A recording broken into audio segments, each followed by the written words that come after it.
馬太福音28章，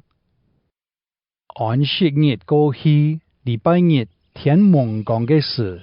馬太那嘅瑪利亞同另外一個瑪利亞叫我去看墳墓。忽然發生大地動，因為有主嘅天使對天堂下來，將石頭篩開，坐在嘅當個，佢嘅面貌像葉狼，衫像雪暗白。佢條尾邊講到逼逼擦，像嚇到會死嘅人一樣。天使對佢條婦人家講：唔是驚，我哋你哋去尋嘅本人當十字架嘅耶穌，佢冇猜了位，就佢所講嘅，佢已經復活了。你哋過來看安葬佢嘅所在，你哋夾夾去老家學生講。佢已經對死復活了，佢愛比你哋先去加利利，在嗰位，你哋會見到佢，愛記得我老你哋講嘅話。佢條婦人家就趕緊離開墳墓，又驚又真歡喜，走電去愛老教學生講。忽然耶穌對到佢哋講：願你哋平安。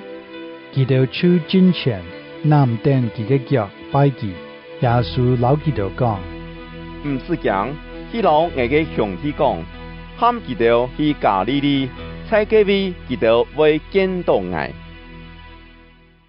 佢哋婦人家去嘅時節，遇到葬墳墓嘅邊呢，轉上到去，對祭司長報告所發生嘅一切事。祭司長老長老參詳後，拿一大袋錢本邊呢。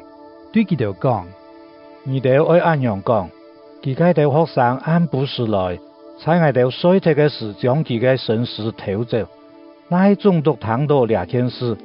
我哋會推你哋講法，保證你哋冇事。所以邊呢就拿幾條錢，就所吩咐佢哋嘅去做，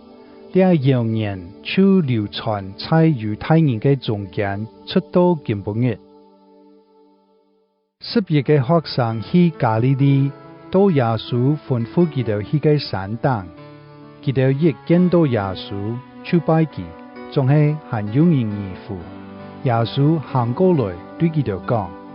上帝已經將天堂和地上所有嘅權柄賜俾我，所以你哋愛去全世界，使萬民全部做我嘅學生，奉父子聖靈嘅名，老佢哋行洗禮，